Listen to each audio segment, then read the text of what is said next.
All right, everybody, it's another edition of Event Icons. Today, we're going to be talking with Donna Kastner about how the 50-plus generation is still relevant to events. We're going to go deep diving around in some stereotypes, so stay tuned because that's coming up right now.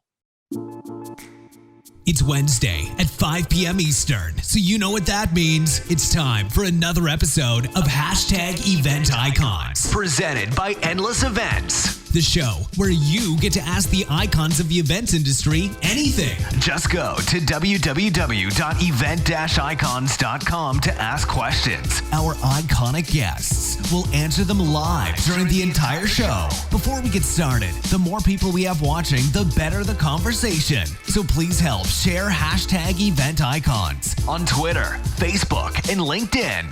Just tell your friends to watch at www.event-icons.com. Now, without any further delay, this is #Event Icons. All right, everybody, we have got a fascinating, fun sit down for the conversation today. Like I mentioned in the intro, we're going to be talking with Donna Kastner. For those of you who haven't heard about her, she is what you call a retirepreneur. So Donna is out there championing a movement. Words are hard, as Lindsay likes to say. Donna is out there championing a movement to reinvent work in retirement, helping age 50-plus executives make a smooth segue from full-time job to part-time consulting and a more satisfying encore chapter that's designed and to help them live life on their terms. Does that sound about right, Donna? That sounds exactly right. Thanks, Brent. All right. Glad to hear it, because that's what we had written. So I'm glad that it's right.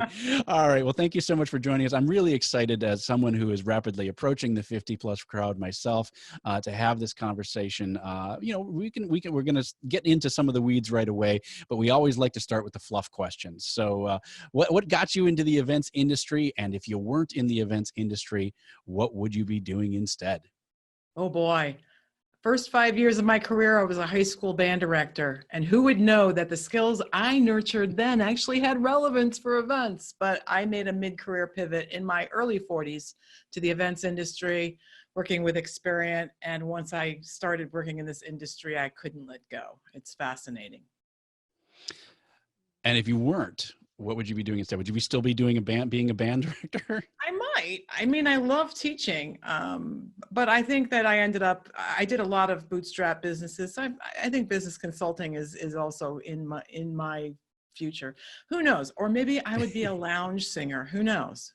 I like that. That's a new one. I don't think that's one that I've heard before, and I'm always excited to hear new potential employment opportunities for our guests. As a reminder to everyone tuning in live at event-icons.com, be sure and hop in the chat roll there and drop your questions in there as we go along, and we'll get them straight over to Donna. All right, so let's get into it. I think before we can really address the kind of the main topic of the day is how 50-plus folks are still relevant and good targets for the industry, we kind of have to deal with the stereotypes. So, let's go ahead and get in, maybe talk a little bit about the various types of generational stereotypes that are out there. Yeah, ageism is illegal. It persists. And I think we do have some preconceived notions. And by the way, it's not just an older thing. And I do want to step back for a minute. So I do come at this with the generations, but those are just clues, okay? There are certain things that happen in our formative years that stick with us, certain big milestone moments that kind of shape who we are. But I also think the big thing is years of experience. And I think when you're in their first 10 years, your middle 10 years, 30 years, and 40, there's different sensibilities, different insights, different superpowers that emerge based on where you are in your career journey. So, but the stereotypes, okay. So here's a story. I'll try and tell it as fast as I can. I'm at an industry event. It's a keynote speaker. She's talking about design thinking. I am all in. It's a pitch black, thousands of people, and I'm trying to jot down notes because I'm a boomer and I write stuff down still. But a slide comes up and everything she's talking about is so fascinating until this one slide comes up and she has 4 different images to represent at the time, 4 generations in the workplace. So you had Malia Obama, who was representing Gen Z. You had a couple on the beach with their child taking selfies, and she made a remark that, yes, millennials are now breeding, and everyone chuckled. And then at the top corner was the ever dapper Anderson Cooper in his Brooks Brothers suit representing Gen X. And at the bottom right was a bunch of people in bowling shirts that looked like they were 80. And I was like, that's the image you chose to represent us. Yeah. So my jaw dropped. I just thought, okay. And that's humorous and it's light and I roll with it. Don't get me wrong. We all have to.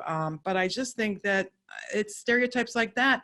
There was an article I wrote about the age 50 crowd and why it matters for events. And someone very well-intended decided to attach a Betty White, photo because I was talking about 50 plus. And I'm like, so I mentioned 50 and you went directly to 97. There's a lot of highway there and different needs. So first of all, you're not, over the hill after 50. In fact, for many people, longevity, people are living longer. Britt, do you know what the median age span was in 1900, back in the Little House on the Prairie days? Oh, good. Okay. All right. I'm going to 1900. go 1900. I'm going to go about 48 or 50. Very good. 47. All right. 2000. It was 77. So in the 20th century, we got 30 years on the age tally clock, and it's continuing to move up. So I interviewed someone on our podcast recently, a healthcare specialist, who said the person that will live to 150 has likely already been born. Now, will they be attending conferences? No, I don't think so. And we be working over that complete span? Yeah, no, but stopping at age 65 and retiring, it just doesn't make sense for the individual, for society, and certainly for the workplace. I think there are different gifts from different generations. Now, to flip the stereotypes, because that's the question you started, I am the first to defend every generation. I might hear, oh, millennials, oh, they got their noses in their devices, and just like, are you kidding me? They're asking really great questions. They're getting us to step back and look at some of the things we've been doing for years and say, are they still right? Should we still be doing them? Some might even say, I mean, that's kind of to an certain extent the purpose of being a younger generation, is to look at the ones and to bring up those questions. Like you say, just because that's the way it's always been done doesn't necessarily mean that that's the way it should be done, especially as technology and moves on. Boy, I wish I could remember the quote. There was something that I heard just recently about that technology only starts the day you're born. Everything else is just the stuff you have. Something to that effect. That it's your world, and then technology is everything that's invented after you're born. And so they're being born into a world that has all of this stuff in it. So I think you bring up a very interesting point that my generation was distracted by different things than other generations were, and that was going to be the end of the earth as well. And to a certain extent, a lot of it, to lean on a stereotype is get off my lawn stuff, Yeah. of, the younger ones, with their devices. Oh, you whippersnappers, you don't know how to have a conversation. Exactly. And I try to catch myself, and you can actually even trace this stuff back to, to like Gutenberg, and like, the production of books was going to be the demise of society because we weren't going to talk to each other anymore, that we were all going to have our noses buried in a book.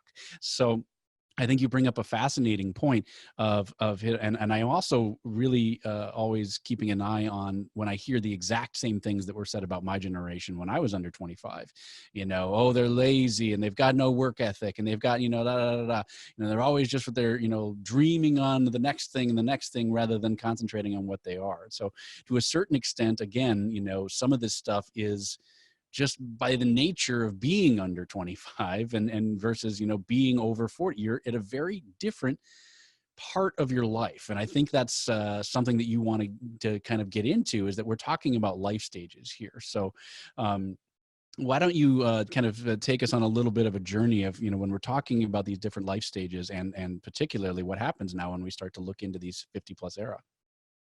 Yeah, it's very interesting as we move into this whole era. You're seeing, I do want to touch on something early on because I'm probably going to tap into it. There's a book that is, I just love, Wisdom at Work, The Making of a Modern Elder by Chip Connolly. And his name may sound familiar to many of you out there. He founded the Joie de Vivre boutique chain, second largest in the world, built an empire, sold it, and then at 52, he made a major pivot, accepted an offer to join Airbnb to help them understand our industry. And it was really interesting because he found himself surrounded by millennials, not just his coworkers. The CEO who hired him was a millennial, and he started observing certain things. And there's a few things he kind of noticed. Was one, he had to get quiet and he had to really listen hard, and he had to be vulnerable. That's a little scary.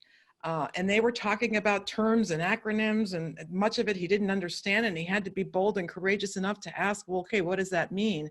And ultimately he found that the younger generations had high DQ, digital intelligence, and then there are tendencies in our generation, not absolutes. Every boomer is not a maestro at emotional intelligence, but with 30 plus years of experience, if you're managing people, you do tend to sharpen that skill over time with experiences, both good and bad.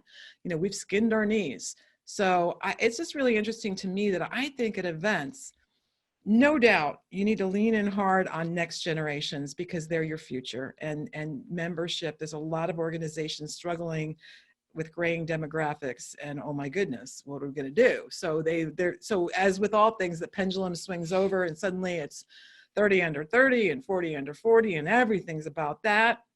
And your modern elders are starting to feel forgotten, and there is a place. However, I think the career trajectory, given longevity, is changing. Think of the Heather McGowan, someone I follow, and she's brilliant. And she talks about, it was very linear, the old model. Education first, then your work, then you retired. And if you were lucky, there was 10 or 15 years and then see you later. And now people are living longer and they are learning constantly. They have to learn constantly, and different skills sharpen. So I think this multi-generational workforce is something we need to conquer, and we haven't done it yet. I don't know. I watch, and I think that there's a desire to be with my peeps. So people of my generation understand a lot of the issues I'm going through, but I think you also need to lean into diversity and other types of people that bring new perspectives to the table. What do you think? Well, I was just going to ask, how do we find that balance, right? So, some of our events, especially associations, right? You think about associations, trade association conferences and things like that. They, for their existence, have to target younger demographics, but at the same time have so much valuable knowledge and resources built up into their older membership, which brings up another point I want to get to in a second. But Sure. it's so how do we find the balance there between by making these multi-generational events, if that makes any sense? Yeah, and it's tricky. And by the way, there's some friction points among the generations. So, we're finding now that boomers, by and large, are staying longer on their job. They're not retiring when everybody thought they would. Remember that we were the first generation to fully move through a self-funded retirement model. Fewer than 20% can count on pension income. Our parents, 80% of them had pensions. That's a huge difference. And so now, we didn't always save as much as maybe we should have. So now we're at a crossroads, and some are staying longer on the job because they have to. They need to save more, bolster their nest egg. And others are staying longer because they want to. They're vibrant. Healthcare, wellness, we're 60 looks different today. And there's more runway. However, I think that I'll raise another point, phased retirements. Corporate America is kind of wrestling with this. So right now, there are not mandatory retirement ages per se, unless you're a pilot. There's a few fields where there are mandatory retirement ages. So these people stay longer. HR is afraid to even talk about it. There's the ageist possibilities. So they're kind of holding their cards close to their vest going, gosh, when's Mary leaving? And then the people on Mary's team that are younger that want to move up on their career ladder, they're also going, When's Mary leaving? And when we stay longer in a traditional job, a new problem emerges. It's called promotion blockage. So they, the other generations have rightful ascension, succession to happen. So I think what we're going to see is an arc. And I think events are at a great place to help modern elders kind of figure out that arc. So how do I segue from full-time job to part-time consulting gig? I've got talents that continue to be valid, but maybe I'm going to work 15 or 20 hours a week, and I'm going to be very targeted in using the talents that I enjoy and that I really can, make a difference. Man, you brought up about 7 amazing things in that Sorry. little bit there, but just to hang on one of them real quick is that I've definitely seen in Gen X, stories and articles and things like that my generation, Gen X, is bumping up against exactly that as we're approaching the 50-year mark. The people who were approaching the 50-year mark when we were in our 20s aren't going away. And Right. so, they're still in leadership positions. They're still there. It's exactly what you were just mentioning. And so we're finding ourselves kind of going, so where do I go now? Because, I'm now at the point where I feel like I should be a VP or something along those lines, so where do we get to go from there? So that's a fascinating point and then I feel like the other generations are going to bunch up, behind as well. So how we deal with that in both the corporate structure as well as association structure, I think to a certain extent is going to be an interesting thing to keep an eye on. And part of it is, here's another big opportunity for events. The stereotypes exist because we're not spending time with people not like me. And so if events could lean in and design a few, it doesn't have to be a whole generational blending marathon, but a few specific events where you bring different-minded people together, it's unbelievable what happens next. And I want to tell you about an event. I joined Joe Morgan, who was CEO at Standard Register. I was introduced to him about a year ago, and we were trying to figure out a project to do.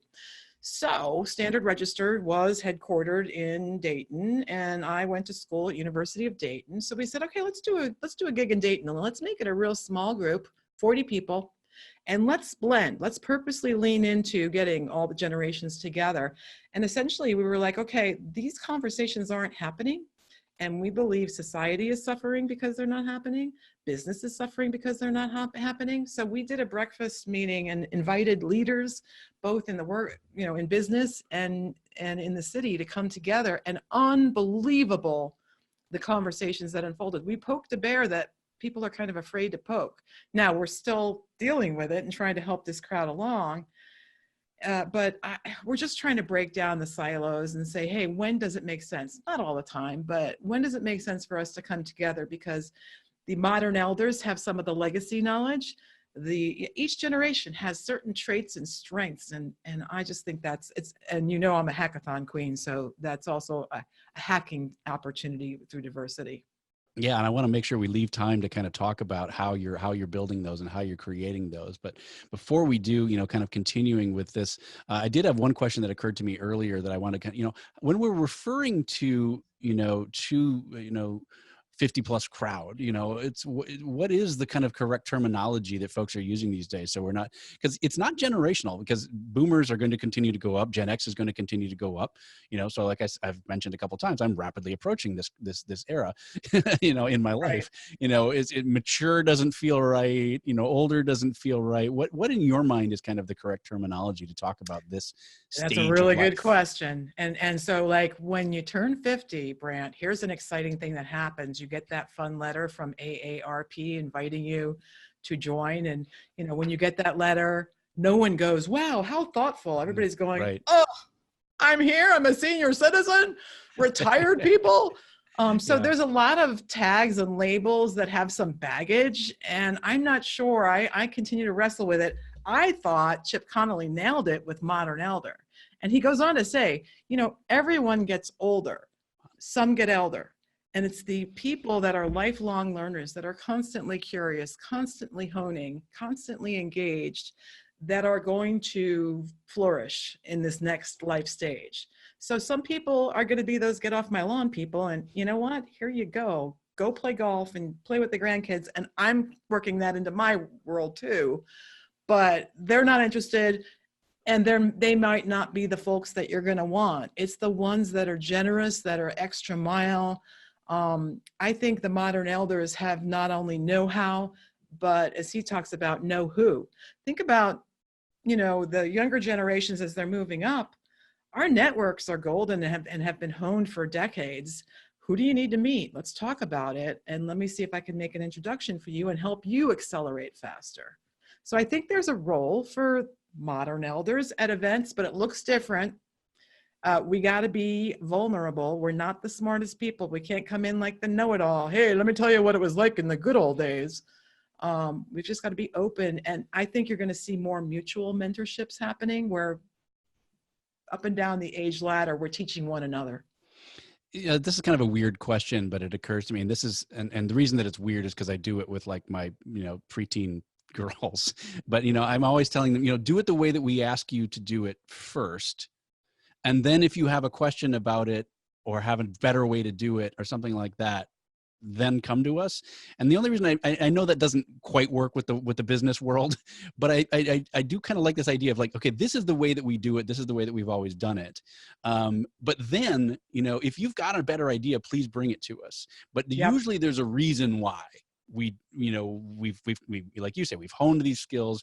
There usually is a reason why we do it this way. That reason may or may not exist anymore, but there was a reason behind it to begin with. So is that out there, or am I just like projecting? No, I think that's a real concern, and it's like, do it my way. We've done this for years, and there's some validity to that. But I think the business world's changing, and I think we need to constantly recheck and at times recalibrate. And think about leaders. Delegation. The artful, masterful delegator outlines the project, defines a successful outcome. Provide some resources and maybe here's some direction, but then they step back and they let the team or person that they're delegating to figure out how they're going to get there and understand everyone's going to do that differently. And we need to kind of ease up on that in the business world. I think with preteen daughters, you might want to stay very focused on that. Yeah.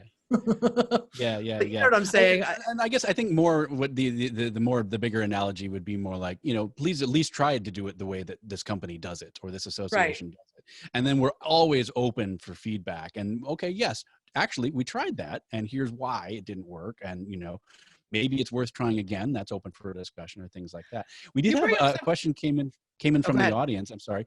And that is from Michelle Bruno. Hi, Michelle. Are there opportunities for two people to share a leadership role, co-president, for example, as a way to address the problem of upward mobility blockage, which I love this idea, or perhaps have more leadership roles, maybe with different names? So, I mean, we're getting deep into business land, and we'll come back to events, don't worry, but I think it's a fantastic question. I think it's an awesome question, and I think we're still trying to figure it out. I mentioned phased retirement. So a phased retirement might have a C-level leader that is scaling back and maybe combining or teaming up with someone else that they're going to end up being the next CFO or whatever. But phased retirement, actually, it originated in higher ed circles. So, we all had that professor that maybe stayed past his or her expiration date, maybe stayed a little long and their classes were a little difficult. We all probably are nodding. Like, what is he, 90? But what higher ed is recognizing is, again, no mandatory retirement age for professors, but they're sitting down saying, hey, what are you looking to do? And phased retirement might be something to explore. The person has to choose it. But what that looks like is we're going to scale it back from your 100% today. Next year, we're going to scale it back to 80% and 60%. So it's a gradual downshift. You're still engaged. Your legacy knowledge and your strengths and skills are still being tapped in amazing ways, but you're making room for the next leader that's coming in. And so it's not a hard stop or an exit. It's a segue. It's the musician in me, but you segue. And it's a little different. And maybe you're not going to be the lead singer. You're going to be the really good alto. And being clear about that too, so that the folks that might feel that they're blocked know, hey, look, I'm transitioning out of this position, not saying you're getting it, but, just letting them know that this is happening, I think would go a long way towards preventing that. All right. I think, like I said, we could probably get mired into the business, and all of that kind of stuff side, but that's almost an entirely different discussion. This is event icons. We should probably talk about events. Let's start kind of at the beginning. We know, as I mentioned before, a lot of different associations why they would want to target maybe younger crowds, Right. because it's membership based and we got to keep driving it. So what about the opposite? Why should we be targeting these older elders, as it were? Why should we? What are the benefits of targeting those for various types of events that are out there? Not to generalize, but here I Yeah. go. That's the trouble They with a tend lot of this stuff, right? Is that they're all a little bit there's based in reality. There's there's general tendencies, and so by the time you've yeah. been 30, 40 years into a career, you have more discretionary income to fund attending an event, and then and more discretion to decide to do it. So I think that there is an event segment that will never be your primary target, but they're a solid secondary. And so what if you did a workshop? So you do your annual conference and it's 3 days, but what if 50 people or 100 people came in a day early and spent a half a day? They're all in the same industry. That's where we're actually getting involved now, and we're already been signed on for a couple of these, where gather a group, let's brainstorm together, where are their talent gaps and which ones would be a fit for the elder crowd, for consultants, for contractors to tackle and help along. So that's one thing. There's just a great opportunity there. And if you remember the hackathons that I had the fun teaming up with Jamie Murdoch for at PCMA, people came into these smaller hackathon events and they didn't know each other. And by the time they left, they were pals. And then we'd spot them walking through the conference together, groups of 2 or 3, like, oh, there's a few hackers together. I think when you do these pre-conference workshops and then your modern elders filter out into the crowd and have conversations with everyone, they just feel like they have a place. It could be a mentor lounge where they're pointing people to opportunities. There's a stronger appetite running across all generations for entrepreneurship at some point. Boy, helping this crowd navigate that transition only sets a clearer road for every generation that follows. So I think there are opportunities within the event, before the event. I tend to shy away from after the event because you just are so exhausted. It's not your best brain. I also think that it's smart for associations to start small. So it might be a webinar. We're experimenting with Mighty Networks, gathering people to talk to one another, private networks where they can point each other to leads, or gosh, I'm a finance person and I want to connect with a marketing person, because nobody knows everything, so they're creating little small mastermind groups. There's just so many things you can do with this, but I don't know that you just do a big bang at your annual conference. Maybe in the months leading up, you kind of gauge interest, and then the workshop becomes more compelling and people will pay extra for it. And now your event becomes a catalyst for their consulting practice. Now they're out there talking to people that need their talent. I'm curious, if we're talking about having opportunities to divide and split and have our kind of alone time and separate time. And you and I were talking before the show about tribes and how maybe that's kind of dissipated a little bit, that and then because tribes is kind of the opposite of diversity to a certain extent. So having our alone time, how do we really tailor that alone time for the modern elders? How do we, are there different learning techniques? Are there different, things that we need to keep thinking about that crowd versus perhaps a younger crowd? Yeah, the modern elders, remember, they're coming in with a lot of past experiences and knowledge. So I think it needs to be, as with all sessions, highly interactive, and almost like a choose your path kind of way. Even in the workshops that we host, there are certain junctures where we see groups breaking up. Okay, here's the people that are thinking about it. Here's the people that are ready to launch. And here are the people that are already doing it. And that seems to be the 3 smaller segments that we gather them together for some big ideas, then we break them apart. And relative to events, I think we need both. I want to be with people like me to start to dissect and unpack the amazing things I'm hearing at the conference. Yet I also want to lean into diversity and different perspectives, because that's where innovation flourishes.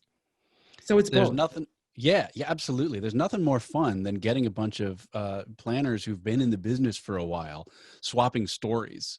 And that can be not only valuable to each other, like, oh man, what did you do? You know, when that happened, but also to someone who's just getting in the business.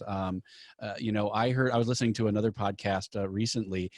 You know, I'm not a planner. You know, I'm a tech person. I'm an AV person. But this guy was who had been in the business for forever, was talking about hotel negotiations, and it was fascinating to me. And I don't do any of that. I have nothing to do with site selection and hotel contract negotiation. And it was just so, he was so knowledgeable and so personable that it was just fascinating to me as someone who's not even related to that. So I love this idea of getting people together and mixing, but then also mixing those groups at a later point in time. And helping bolster those skills to be curious. What kind of questions should I ask? I mean, these are new muscles that we're all building up, so we can coach that a little bit. Another real quick thought is, so that you need that white space to reflect between the time that you're in the big idea session and you're with your tribe. So lounges. We're designing one for actually a Boomer Expo next year, where it's a roundtables cafe that people come in and there's different topics and they self-select based on what they're interested in. And we have people seated at the tables kind of fostering those conversations, but it's very peer-to-peer. I do believe the wisdom's in the room. It's the matchmaking, and part of it's knowledge and part of it's chemistry, and let people kind of self-select, but give them some good possibilities. Well, and that's when you start to go into some of the great design, event design folks like Adrian Seeger, who, his whole thing is basically no technology and, fully, we don't make an agenda until we're there on site type stuff. Or at the very least, starting, if you are, more of a, wanting to lean on technology a little bit, some of the new, event technology that's out there to help people mix and mingle and, answer these 10 questions, and then an algorithm spits out. And then you as the planner have the ability to say, okay, if, one group is skewing older and one group is skewing younger, we're going to actually intentionally put them together or intentionally keep them apart based on that software. So a lot of fun things being done as far as that goes. Are there any, I'm just kind of curious as we're talking about the design process and how do we tailor our education, are there different venues that are more appropriate, kind of favorite destinations, anything along those lines that seem more important or more valuable to this, to this crew?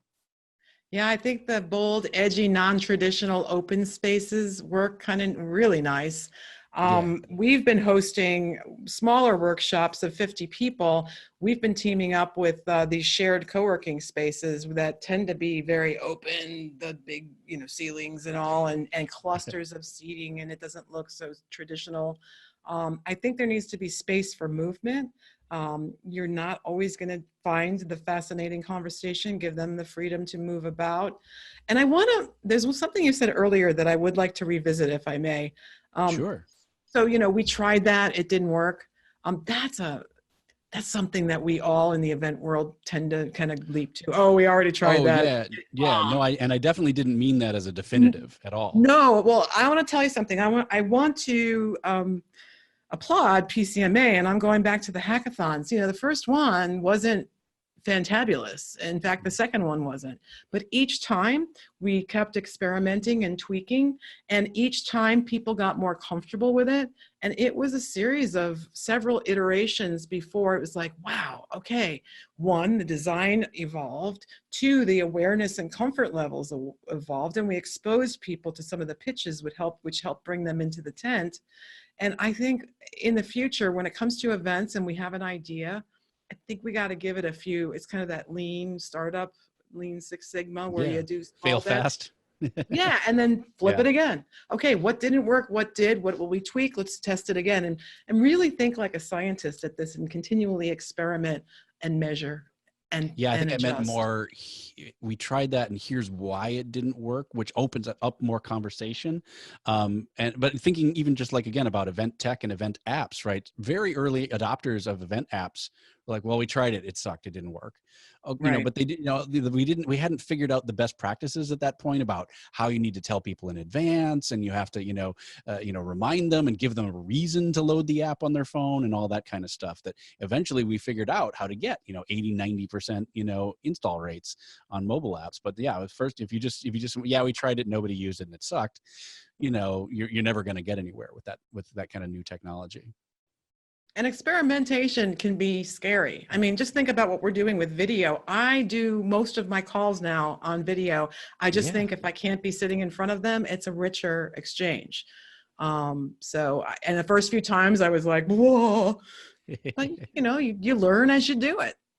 Oh, I vividly remember one of the first times that I'd gotten up and done public speaking after the Twitter revolution, and looking out and seeing a sea of faces looking down into their devices took me a while to get used to. I tried to resist the knee-jerk urge that a lot of folks had of nobody's listening anymore, nobody's paying attention, and go with the fact that no, actually they are They're engaging. processing it. They're retweeting, they're processing, they're writing things down, they're using, some people used live tweeting as a way of note taking, and also still socializing at the same time. And so it took me a little bit, but not terribly long, to start going, okay, that means you're doing well when everybody's down in their phones.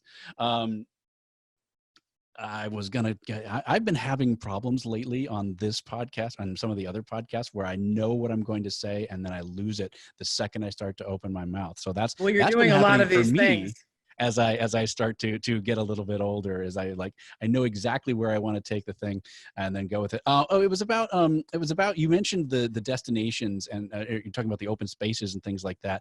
I wanted to kind of address the myth that that's kind of a millennial thing. Millennials want to have the experiential and all that kind of stuff, and I feel like everybody kind of wants that. It's not just millennials. Is there any truth to that, or am I just making it up? I think when it's done well, I mean, you can't just throw a bunch of bold, edgy stuff and here, have at it. And you can't throw a bunch of diverse people Yeah, together and say, yeah. have at it. It's got to be very intentionally, there's intentional design behind everything. By the way, I am going to say something. I'm seeing a dead plant behind me. I just moved to a new office. I used to have not as cool a background as Brant has, but cooler than what you're seeing. So stay tuned. That'll come next. But go back to the bold and edgy. I had the joy of facilitating sessions where Steelcase came in and brought that, took a space that was offsite and transformed it in ways that encouraged conversation. And I watched all ages appreciate that and engage. It was, we were leaning into multi-generational engagement, and it worked beautifully. Yeah, absolutely. And I think you have to even probably be a little more careful with throwing things that are bold and edgy, mainly because we've got an extra 30 years of BS detector behind us, of like being able to recognize. Although I will say there's a lot of millennials who have very good innate BS detectors. I think we might have accidentally raised a generation of people that are really good sniffers, and we tried to think, oh, how will they know what the difference is between fake news and real news? They're actually pretty good at it. So At knowing it, yeah. Yeah. So maybe I'm falling into my own stereotypical traps of that. So just checking the chat. It's I think authenticity is also another vibe here between the generations. Like, own who yeah. you are, know your Yeah. strengths. Oh, I Embrace tried. them. Yeah. Don't try to be somebody else. I'm not going to be a good 30 something. I'm just not. But I'm a Michelle's pretty. needling me in the chat saying, by the way, it's 50 time, Brant. So yep. It is. And I try to own that as well. I've literally been on a stage and a speaker came up and said, hi, my name is, name. And then I literally turned, and in the space it took me to turn, I had already forgotten the person's name. So it's that kind of, that's why I can't wait to get the technology where it's in my glasses and it says, There you go. Or there's a chip in my brain that just feeds me the next thought. You've already connected on LinkedIn. I have a question for you. Have you heard Bring of it. the happiness curve? Have you heard about that? I do not think I have. Lots of research is showing that across a giant span of time for the past century, people are happiest in their 20s and in their 60s. Now that middle, so there's a big happy smile. It's when we go in that middle curve where the responsibilities and Yeah. we're Yeah. family and whatever you're doing, the stressors, but there's a certain point at the beginning when you don't know what you don't know and you're just boldly going out there in the world. And then Hmm. there's a point when you reach 60 where you go, you know what, here's who I am, take it or leave it, like, so there's just this interesting dynamic that they're watching play out over and over, decade after decade. So not that you have to race to 60, but No, no, but I'm it's, laughing because that curve almost exactly mirrors the disposable income curve. yeah, The disposable income that you have at the beginning when you're in your 20s, and then you have a family and life and all that kind of stuff goes on. And then at some point, if you're lucky empty and you've been nester. saving properly, you've got the opportunity. All right, kids are gone, they're out of college. See ya, we're going Right, to Europe. right. I think that's what's All feeding right. it. So what else are we forgetting in the context of this discussion? What else do we have regarding either targeting the 50 plus crowd, things that we're forgetting when we are targeting them, something along those lines? I would strongly recommend that if you're intrigued, I think there's some opportunities to capitalize on that will increase revenues and attendance and ultimately feed your younger generations. But start small, take small steps. But before you even do that, do some focus groups. I mean, even look at what we're doing with Zoom. I'm actually doing small focus groups of 6 or 8 people, bringing them together and really asking them questions and learning with them.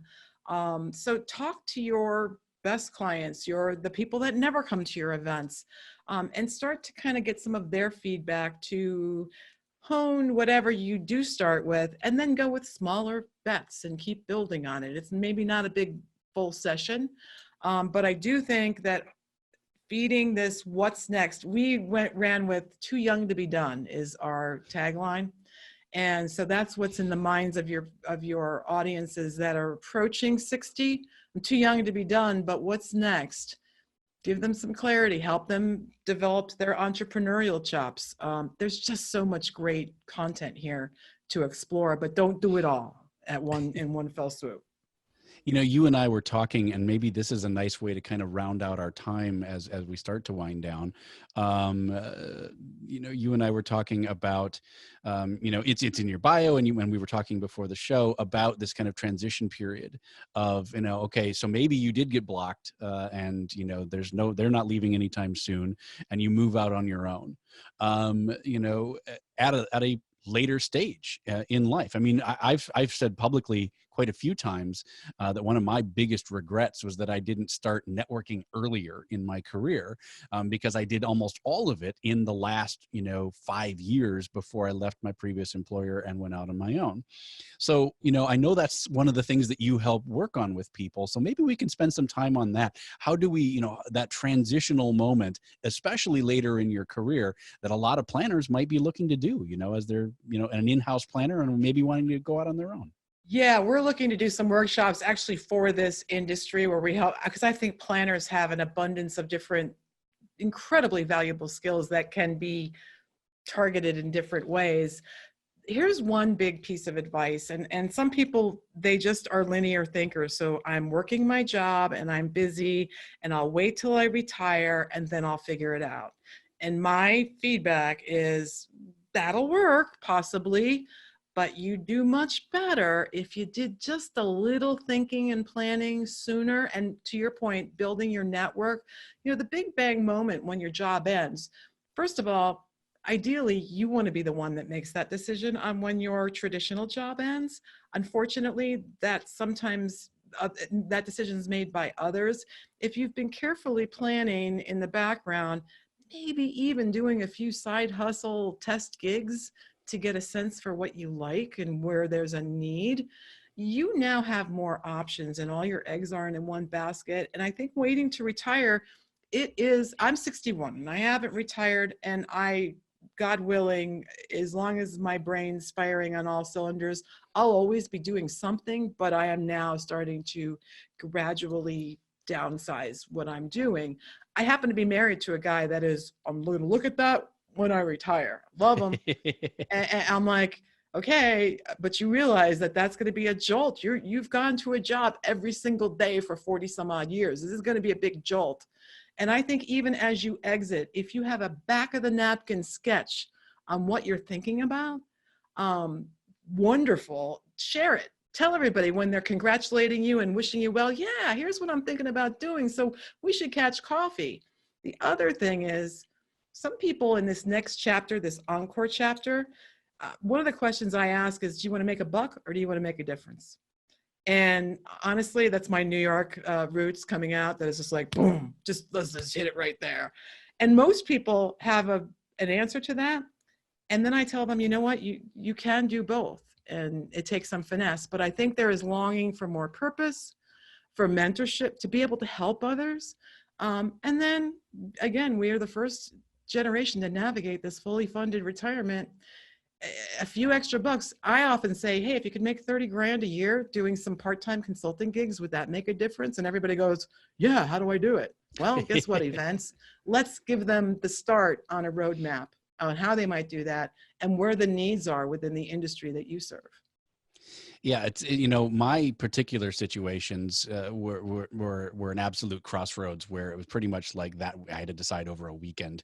But most people, that's not the way that it goes. You've got some time, you're kind of thinking about maybe, I don't know, one of the best kind of entrepreneurial bits of advice that I heard was that your current job should fund your next one. And so if you're starting to lean, like you said, starting, try things on for size, try to get a side hustle here and there, see what you can do, but also start socking some money away if you're at all possible, so that one of the biggest shocks that I had to deal with when I went out on my own was inconsistent income. Just to be able to smooth that out, which took a while for us to kind of get that figured out and get that sorted. So let your current job fund your next one. And even if you don't and you get a fantastic raise and you get promoted, oh no, you've got money socked away, not a big deal. And it's kind of like, a wise person once said, you don't steal the pens on your last day, you steal them 2 weeks before you quit. It's one of those things. So, really try and, if this is even remotely something you want to do, I think you're 100% right that you need to start thinking about it sooner rather than later. And LinkedIn, by the way, that's where you start to almost quietly gently reveal this transition. I cannot tell you, because I realized I was doing a million different things and people were scratching their head going, what the heck are you doing? And the more I honed that and brought this, because actually my events consulting and the Retirepreneur streams are starting to cross. And just be helpful. I think of you probably caught the picture, Ellen DeGeneres and George W. Bush, and all the hoopla. Let's be kind. Let's be curious. Let's help one another. And let me tell you something, LinkedIn's kind of a cool place to be that kind helper, just dispensing your knowledge, until you get that next gig. Share your knowledge, share your wisdom in articles. People will find you. So I'm curious, what's the next stage after that? I mean, is it a gradual, phase into retirement, or is it, like you said, like we were kind of discussing earlier with the type VP type positions of like, go until you're done and then you're done, or is it different for everybody? It's different for everyone. And I even took kind of a crazy path for myself. And again, I'm doing two things and they're converging. I think what I'm doing is actually living my journey out loud to give others courage to do the same. So everyone's going to do it differently. I've never been more fulfilled or happier in my life. And I feel like I rest a little easier because I know there are certain things happening that, it's finally kicking in, but it doesn't happen overnight. Don't retire and say, okay, month one, where's my first consulting gig? It doesn't work like that. All the more reason to be kind of chipping away at it, Correct. for while you're at it.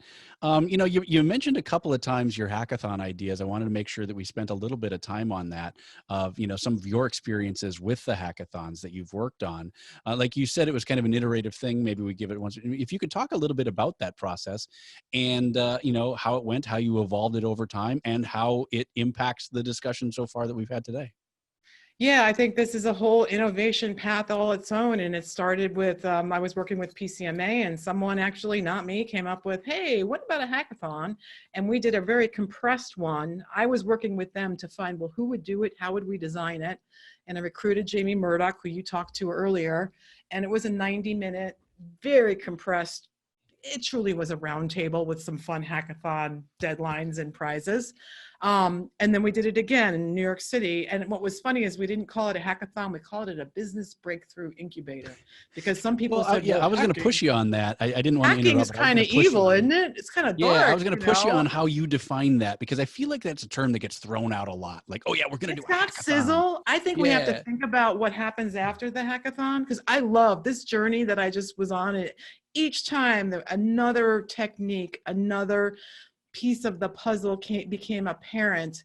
And so they cycle through all these. Now, I just read about PCMA's European Summit where they had an ideathon. So I just think, don't be afraid to borrow something from someone else and turn it a little bit. I will tell you, when it comes to hackathons, especially in the events industry, the solutions these people come up with in the course of a day are just fascinating. They're not fully baked, but they're most of the way there. And then if you don't have a champion to do something with it, I think that's the next thing for me that I want to think about is, okay, then what happens? How do you activate and measure and really go at this scientifically? And I think there's some tremendous potential. So going back to events, there's no shortage of complex problems to solve. In any way that you're bringing the generations, diverse groups of people with different lenses together to examine and what if, that's great, but I think we have to start thinking of a longer runway around innovation where we activate and refine and prototypes and the whole shebang. I'm not the expert, but I'm studying it. I'm MacGyvering it. And it's, well, hackathon, that sounds like perfect analogy. That unfortunately less and less people know what we mean when we say that. That's the other thing about getting older, is the analogies start to grow outdated. I got that one. You know, at its core, I'm curious, because again, I'm kind of struggling with the definition of hackathon because it's something that people throw around. You know, at its core, though, would you say it's fair to say that, okay, we're trying to solve a problem, a question, and really like focus in on, you know, laser focus on something like that. And like you said, maybe it starts with a round table, and then we work our way into maybe larger groups or smaller groups. There are different ways of doing that, but at the core, you're trying to, what can we do to solve X? Does that kind of sum it up? Yes. And how can we solve X? And then when everybody scatters and goes back to their home base and starts to test X, how do we reconvene this group in different ways? And sometimes it'll be face-to-face and digital. That I'm even trying to pioneer that relative to Retirepreneur. You got all these brilliant minds. You came up with a solution. So what happened? What did we learn? How much did it improve things? What if we change this? I don't know if you're familiar with StrengthsFinder. I'm a big fan, where you discover your 5 top strengths. I've taken it twice over the course of 10 years. Ideation is number 1 for me. So I am really good at sparking that conversation. The staying power of pushing it through is where I struggle, and I can see that. So there's where I need to connect with someone who's good at that activates and measures. And, you know, so we're back to events where face-to-face with other people you don't normally see reveal amazing, amazing ideas. Yeah, that's core. Yeah, that's what a hackathon is, right? It's an event, and we're trying, and different people have different skills that they're going to bring to the table, and analytics versus brainstorming versus creativity versus, you know, all of that kind of stuff. Definitely is going to do that. Okay, as we start to wind down, Michelle did have a question in the chat. Thank you, by the way, Michelle, for all of your interactions and questions today. Really appreciate it. You are all out there. Welcome to join us every time at event-icons.com. Big changes coming to that, to where the chats will be around. So there's a little tease. Ooh, you're innovating. I just didn't understand the question, Michelle, so that's why I kind of said not sure what I'm following with that. So if you want to try and rephrase that. But she said, what happens in the Retirepreneur community? It feels like there's more to that question than our mission is actually to bring people together, to connect with one another, to meet one another. Maybe that's all she's saying is, yeah, what happens in the community? I can't take you all the way there, and I point them to coaches. I point them to resources. I've learned for myself, and I don't know if it's the impatient New Yorker in me, but when I do coaching, if the person's not moving along, I start to get impatient. So at Retirepreneur, we try to champion the movement, provide good, helpful insight, connect them with experts, but most importantly, connect them with others in their backyard that they might network with and help one another. Hey, I solved that problem. Go talk to Joe or Mary or Susan or whoever. And that is what she was talking about, the actual community of people and join and have discussions. And that's where So Mighty Networks was I'm fascinated. We're still experimenting, but Gina Bianchini, the founder of Mighty Networks, she's got something cooking there that I like. All right. So here, we have got the questions that we do at the top. Here are the questions that we start to do at the end. If you could pick only one, what is your one tip that you have for event planners? Could be specific to this topic or it could be beyond. Don't settle. Stay curious. What is it? Stay thirsty.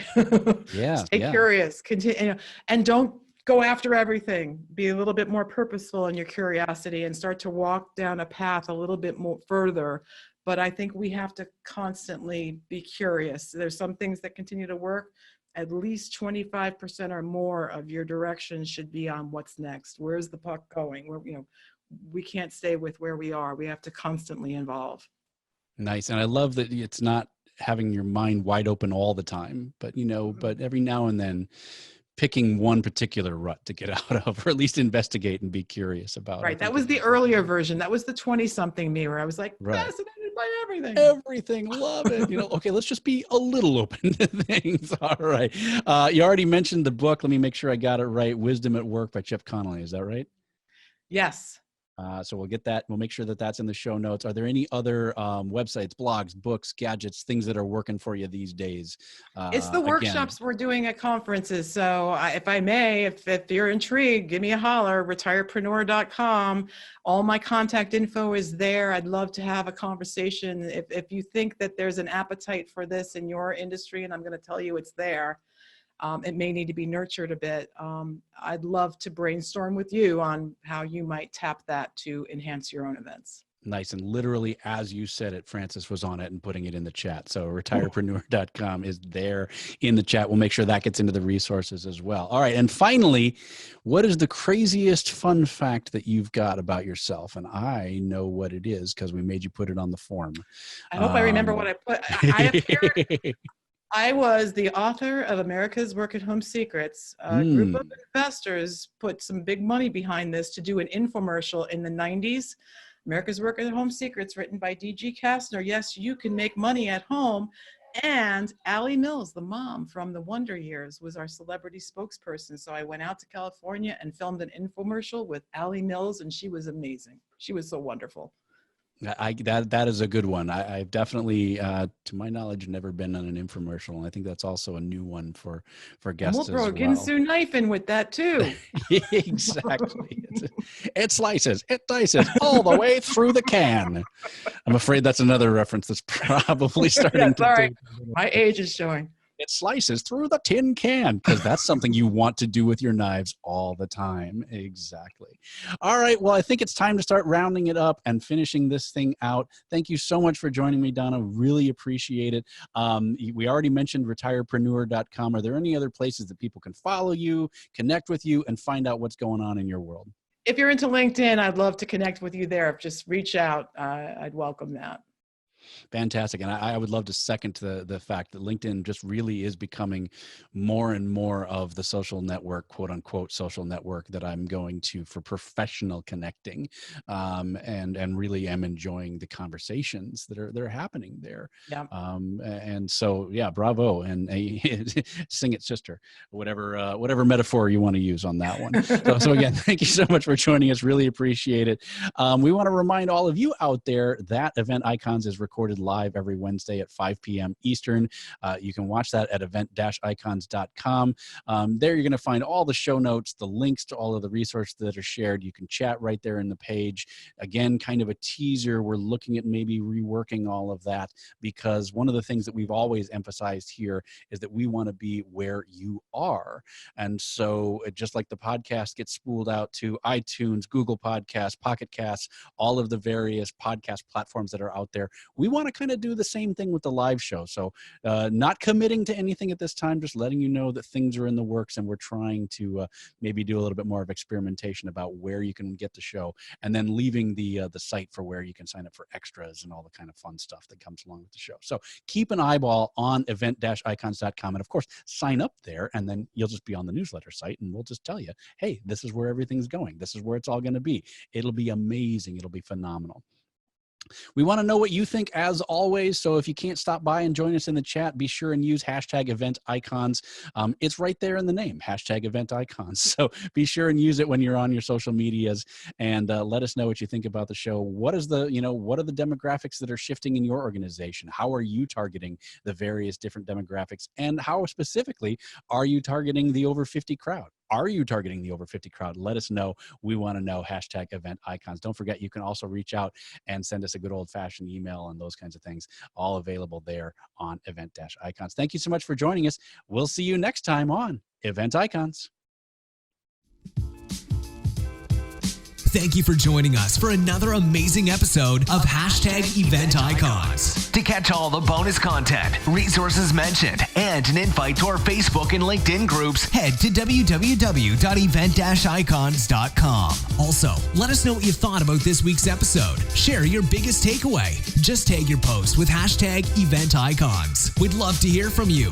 Thank you again for joining us. We'll see you next Wednesday at 5 p.m. Eastern, right here on #EventIcons.